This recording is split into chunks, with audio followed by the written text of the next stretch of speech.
तो क्या केवाईसी और कोटेशन के बेसिस पे आप किसी भी आदमी को लोन दे देते हैं क्या? Sir actually up to 5 lakh project report की रिक्वायरमेंट नहीं है, तो केवाईसी तो कोटेशन। प्रोजेक्ट रिपोर्ट ना भी हो, फाइनेंशियल कैपेसिटी देखेंगे कि नहीं देखेंगे आप? पहले दोस्तों स्वागत करते हैं हम आपका हमारे इस चैनल लोन असिस्ट इंडिया पे। आज से इस चैनल पे आपको लोन से रिलेटेड सारे कंटेंट देखने मिलने वाले हैं। आपकी जितनी भी प्रॉब्लम हुए लोन से रिलेटेड सारी खत्म होने वाली है, सारी सॉल्व होने वाली है। अगर आपने लोन रिपेमेंट नहीं किया है, रिकवरी एजेंट आते हैं, तो सारी आपको इस चैनल पे आपको डिस्कस किए जाएंगे। आप बस अपना कमेंट जा करके बता दीजिए आपको क्या प्रॉब्लम हो रही है। तो आज की इस वीडियो में हम लोग बात करने वाले हैं, एक व्यक्ति ने बैंक से लोन लिया था और वो केस वहां पे उनका चला गया कोर्ट में, और वहां पे जज ने क्या जजमेंट दिया, क्या हुआ, सारी इस वीडियो में हम लोग डिस्कस करने वाले हैं।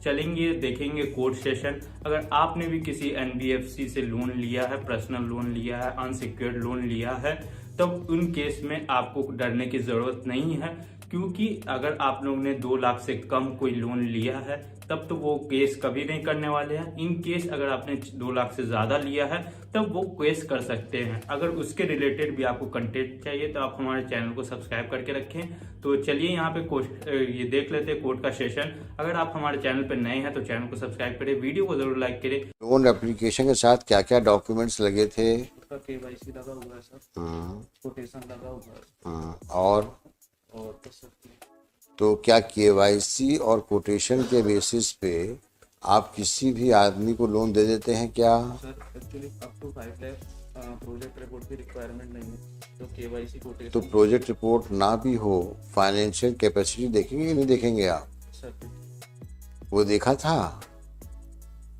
उस आदमी की फाइनेंशियल पोजीशन क्या है।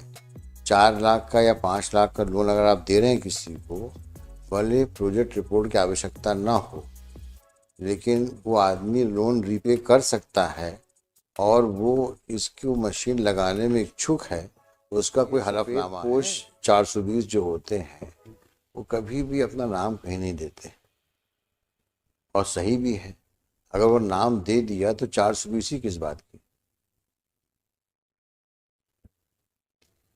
भाई तारीफ तभी है जब आप 420 ही करें और कोई आदमी आपका नाम सुन ना पाए, वही तारीफ। मैनेजर है, एम्प्लॉय है वहाँ का? मैनेजर है। क्या है मिस्टर शर्मा, आप बताएं अपना केस। एफआईआर में ये एलिगेशन आया था हम्म कि जो है 4 लाख रुपए का लोन लेने के लिए बात हुई, और Satish Sengar present applicant, Canara bank के मैनेजर राहुल नवीन, मकान मालिक राघवेंद्र ने रास्ता रोककर मारपीट की, और लोन के 4 लाख रुपए जमा करने के लिए दवा बनाने और मेरे द्वारा की गई शिकायत वापस लेकर राजीनामा का दवा बनाने के लिए जान से मारने की धमकी दी गई। इसका ये कहना है कि जो है 4 लाख रुपए का लोन जमा करने के लिए दबाव बनाया गया। प्रार्थी के आरोपी गण पर जब्त सभी असल दस्तावेज का पुनः दुरुपयोग करने की धमकी देने लगे। आरोपी गण को रास्ते पे जान से मारने की धमकी देने लगे। हाँ, तो एप्लीकेंट के खिलाफ, एप्लीकेंट, बैंक के मैनेजरों के खिलाफ, हाँ, और ये कहा है कि 4 लाख रुपए लोन जमा करने के लिए जो है ये धमकी दी गई, और 4 लाख रुपए का लोन फर्जी तरीके से निकाला गया है। लोन इसी के अकाउंट में आना बताया। हाँ, सरकारी वकील साहब बताएं आप। ये डॉक्यूमेंट लेने के बाद बैंक से लोन पास कराते हैं, उसके बाद उसको अपने खाते में ट्रांसफ़र करा देते हैं, जिसमें कि भगवती ट्रेडर्स वगैरह की कोटेशन बना के देते हैं, और इनकी लगातार क्रिमिनल हिस्ट्री है। सेम नेचर के इनके और भी ऑफेंस हैं। कितने ऑफेंसेस हैं? ये और इनके पिताजी दोनों ये काम करते हैं। अच्छा, एक क्राइम नंबर 729/20, 294, 323 का है, 669/20, धारा 406, 420, 409/20, फिर उससे 376, 2M, 376, 342, 294, 323 का है, फिर 305, सिग्नेचर 420, 406 का है। अच्छा, कितने हो गई? 6? 4 के। 4 केसेस। और आप किसके लिए हैं? लॉर्डशिप फरियाद। क्या कहना है आप? लॉर्डशिप क्या है कि पुलिस में आरक्षक हैं, सतीश जो इसकी प्रेजेंट एप्लीकेंट है, जो बेल जिसकी है, हाँ ये सतीश आरक्षक हैं और लॉर्डशिप इनके पिता हैं दिलीप सिंह। 2 FIR लॉर्डशिप इसमें लॉज हैं लॉर्डशिप कनेक्टेड। दूसरा केस भी इसी का है, 35 नंबर भी जो है इसके पिता का है। अच्छा तो दिलीप सिंह सेंगर इसके पिता हैं और ये सतीश वो है लॉर्डशिप आरक्षक है। दिलीप सिंह सेंगर ने एक इसी तरह का लॉर्डशिप फ्रॉड किया है लॉर्डशिप, वो भी उसमें ये सतीश मुलजिम है। और उसकी सतीश में उस केस में लॉर्डशिप जो है कोऑर्डिनेट बेंच में उसकी 438 जो है विड्रॉ हो चुकी है लॉर्डशिप। जी इसी आधार पर कि 669 प्रकरण क्रमांक जो है इनके खिलाफ और पंजीबद्ध है और ये इसी तरह के हैबिचुअल हैं। 7 लाख का लोन लॉर्डशिप उसमें लेना इनके इनने अपने एक भगवती ट्रेडर्स करके इनकी फर्म है उसके नाम पे ट्रांसफर कराया पैसा लॉर्डशिप, और एक और सोलंकी है उनके नाम पे पैसा ट्रांसफर कराया। और इसमें भी लॉर्डशिप यही स्थिति है कि ये फर्म के कोटेशन लगाते हैं लॉर्डशिप, उसके नाम पे पैसा ट्रांसफर करा लेते हैं और संबंधित को पैसा नहीं पहुंचता लॉर्डशिप। अच्छा। और ये बैंक का कौन आदमी आया है? अब दिखाओ भाई, लोन अकाउंट दिखाओ, किसके नाम पे लोन तुमने दिया? सर ये गोपाल जाटव के नाम से लोन दिया था सर। अच्छा, तो डीडी इशू किया था अकॉर्डिंग टू कोटेशन। कोटेशन किसने दिया आपको? कोटेशन गोपाल जाटव ने सबमिट किया था। अच्छा, आपको लोन डॉक्यूमेंट साइन किसने किए? गोपाल जाटव ने सर साइन किए। गोपाल जाटव ने लोन डॉक्यूमेंट कब साइन किया? सर ये 9 दिसंबर 2020। अच्छा, उसके बाद लोन सैंक्शन किया आपने? एक मिनट, सवाल जितना पूछो तो जवाब दो, जल्दी में हो तो दिक्कत में पड़ जाओगे। तो लोन किस बाबत दिया था? सर ये मशीनरी परचेज थी। है? मशीनरी परचेज बिजनेस की। मशीन कौन सी मशीन? ये फैब्रिकेशन, काहे का फैब्रिकेशन? आयरन का जो फैब्रिकेशन होता है ना पैंट। हाँ, तो लोन ग्रांट करने के पहले आप गाइडलाइंस क्या हैं? सर गाइडलाइन ये दरखास्त कब आई लोन की? है? दिसंबर में आई है। दिसंबर 2020 में आई। उसके लोन एप्लीकेशन के साथ क्या क्या डॉक्यूमेंट्स लगे थे? उसका केवाईसी लगा हुआ है सर, कोटेशन लगा हुआ है और बस सर। तो क्या केवाईसी और कोटेशन के बेसिस पे आप किसी भी आदमी को लोन दे देते हैं क्या? Sir actually up to 5 lakh project report की रिक्वायरमेंट नहीं है, तो केवाईसी तो कोटेशन प्रोजेक्ट रिपोर्ट ना भी हो, फाइनेंशियल कैपेसिटी देखेंगे या नहीं देखेंगे आप? सर देखिए। वो देखा था उस आदमी की फाइनेंशियल पोजीशन क्या है? 4 लाख का या 5 लाख का लोन अगर आप दे रहे हैं किसी को, भले प्रोजेक्ट रिपोर्ट की आवश्यकता ना हो, लेकिन वो आदमी लोन रीपे कर सकता है और वो इसको मशीन लगाने में इच्छुक है, उसका कोई हलफनामा है? सर वो एग्जिस्टिंग बिजनेस था। किसका बिजनेस था? गोपाल जाटव का। वो एग्जिस्टिंग बिजनेस का प्रमाण क्या है? किसका? गोपाल जाटव का। किस तारीख का है? का रजिस्ट्रेशन ये 2020 का रजिस्ट्रेशन, कब का है ना? 27/8/2020 का जारी किया। तो आपने किसने जारी किया इसको? सर ये नगर निगम से जारी होता है। तो नगर निगम को वेरीफाई किया आपने डॉक्यूमेंट को? सर जी सर, पुराना रिकॉर्ड लगा हुआ है, तो प्रीवियस मैनेजर ने वेरीफाई का सील लगा। हाँ, तो वेरीफाई किससे किया आपने? ओरिजिनल बुलवाया क्या? ये लॉर्डशिप सॉप एक्ट का है, नगर निगम का नहीं है। सॉप एक्ट के अंतर्गत जो दुकान खोलने का एक प्रोविजन है लॉर्डशिप, उसका है। ये नगर निगम गलत बता रहे हैं। सॉप एक्ट का ये फैब्रिकेशन की मशीन लगा के ये धंधा करेंगे, इसका कोई डॉक्यूमेंट है? वो रजिस्ट्रेशन की बोले MSME का रजिस्ट्रेशन। देखो, सवाल जो पूछे उसका जवाब दो। फैब्रिकेशन मशीन इंस्टॉल करके किस नेचर का फैब्रिकेशन करेंगे, इसका कोई प्रमाण है? तो जो शॉप एस्टैब्लिशमेंट एक्ट की दुकान खोलने की बात है, उसका तो कोई औचित्य नहीं है। सवाल तो इस बात का है कि भाई ये मशीन वहाँ लगाई जाएगी और मशीन खरीदी कहाँ से जाएगी? किसका कोटेशन लगा है?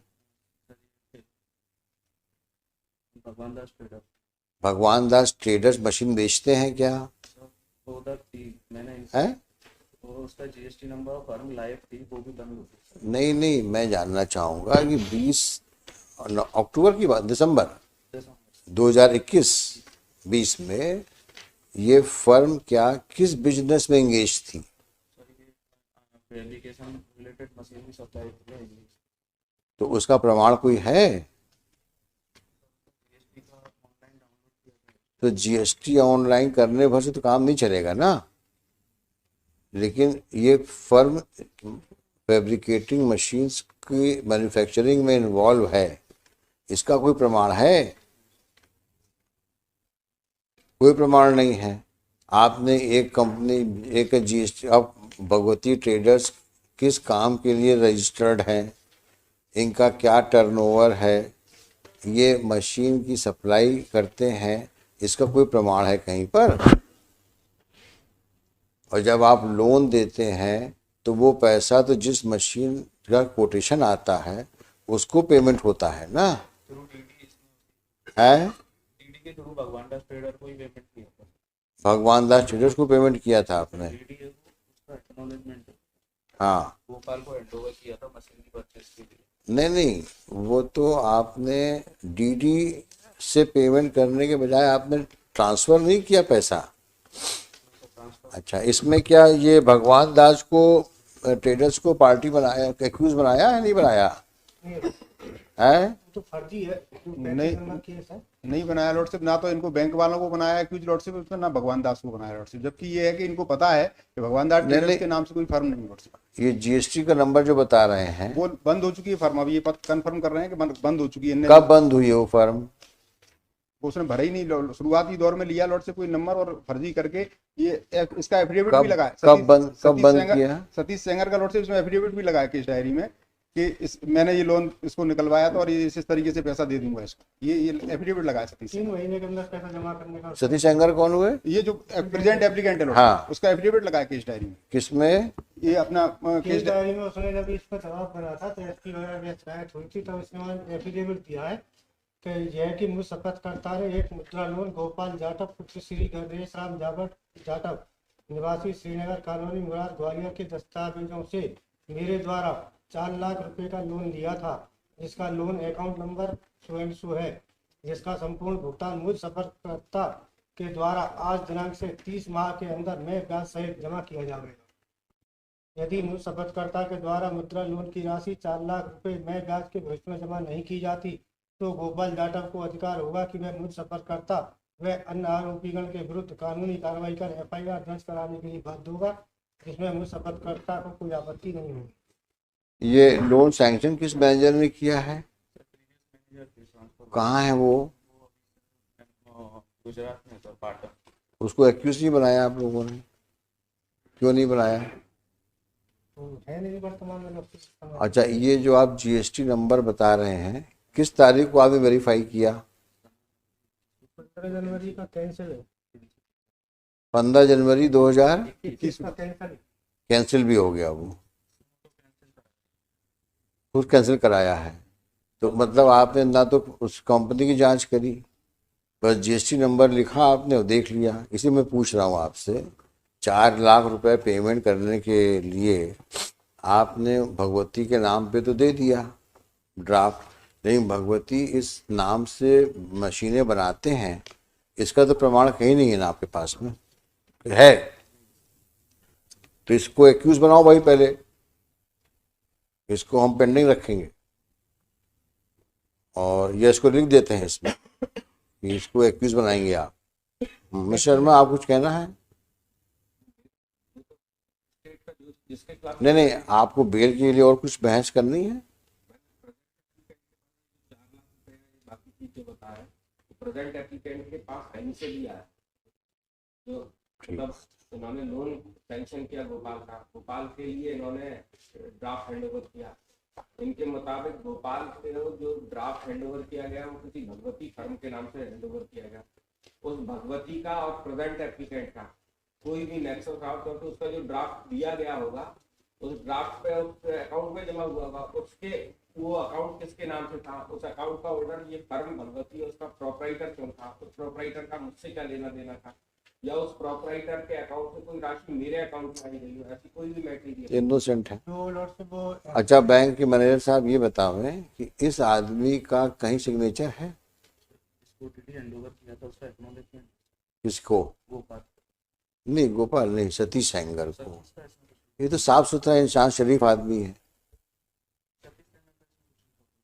नहीं लगा हुआ है। अपने हाथ में कुछ नहीं है। ये इसकी जो कनेक्टेड केस है 35 नंबर, भाई ये सफ़ेद पोश 420 जो होते हैं वो कभी भी अपना नाम कहीं नहीं देते, और सही भी है। अगर वो नाम दे दिया तो 420 ही किस बात की। भाई तारीफ तभी है जब आप 420 ही करें और कोई आदमी आपका नाम सुन ना पाए, वही तारीफ है। आप इनके मैनेजर को आप एक्यूज बनाइए, उनसे तहकीकात करिए, ऐसे 5 लाख के कितने लोन इन लोगों ने पब्लिक फंड के कितनों को दे दिए होंगे। ये तो कुछ केसेस हैं जिसमें कि मसला हाई कोर्ट तक पहुंच गया है बेल को लिखते हुए, या FIR लॉन्च हो गई है। Possibility of crores of public money being siphoned off in collusion of the bank with these kind of persons who manipulate documents, procure loan in fictitious names, and then transfer them. You should take it on a serious note.